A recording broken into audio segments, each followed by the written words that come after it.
Wizard's Top 3 Daily News in Manipuri.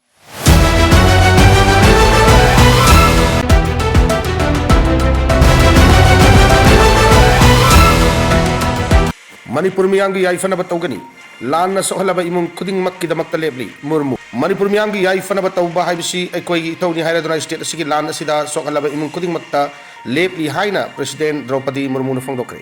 wafam asing asi mahang state lenga ki maike de governor AK Bhalana luchingduna city convention center da pangtok paching lemlaba thorma mada miyang loina na taram na okpada saruk yaraduna phongdokibani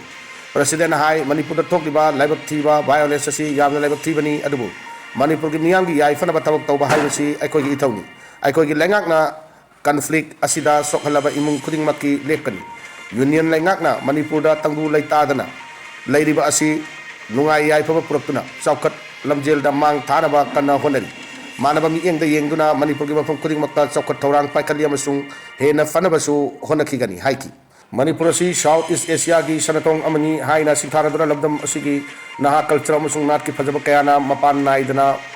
machaksing oiduna leitingi mahang Imphal da laktringaida New Delhi ki Vigyan Bhavan da pangtok thoramda Manipur dagi nupi mari yauna National Handicraft Award yantok ki thoram pangtok tuna ikai pumnaba utlam ki haina su phangdoki thagi tolo piba ngamdriba Yunus ki Bangladesh laiba matang chahi ki February 12 da mikal pangtok lagani thagi tolo faw piba ngamdriba Muhammad Yunus Khan ki laiba Bangladesh da matang chahi ki February 12 da mikal pangtok lagani haina official oiba pawna phongdorkli matang chahi ki February 12 da pangtok kadoriba mikal asida hojik laibak asigi interim government ki chief advisor oiriba Muhammad Yunus Khan vote tarakuna laingak paibada yawba ngamgodoribra haibaduni khangmangamdri adubu hojik pawgi oinadi Bangladesh da Muhammad Yunus Khan pamba thabak thoram punamak mai pak chatari haida supodork report asigi matung ina Bangladesh da matam sangna prime minister oiramba hojikna India da changapam lawduna leiriba Sheikh Hasina gi political party Awami League mikal asida saruk yahan khikadra adubu Sheikh Hasina gi lenga ko thugaiduna leibak asida gi tantokiba achauba tawdang lawkiba Muslim extremist mahairoi lukki ki luchingba singna Anoba nauna seba political party Azame Islami amasung lebak asigi hanagi prime minister oiramba Khalid Zia gi political party Bangladesh Nationalist Party ani gi marakta mikal thengnakani adubu hojik Bangladesh chatariba mikal gi iho asi yenglagadi Muhammad Yunus ki interim government na sagatpa political party na mai pa ko gi sang yam na wang na laikre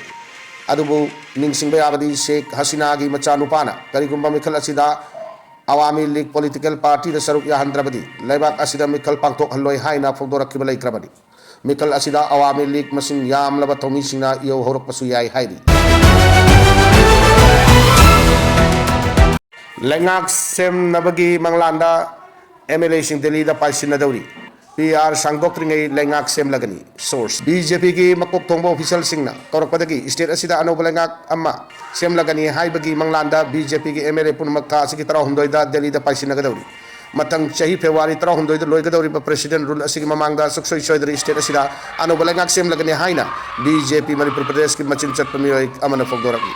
state asigi oiba central leader na paikalak liba kongtang asigi matangda pausi asina phangba pau state asigi oina central leader na paikalak kongtang asigi matung matangda BJP ki machin chatpa mioi amana haibada central leader sing maikai dagi state asigi BJP ki MLA pumnamakta asigi tramari pau ki mamangda langna bakhanglakpani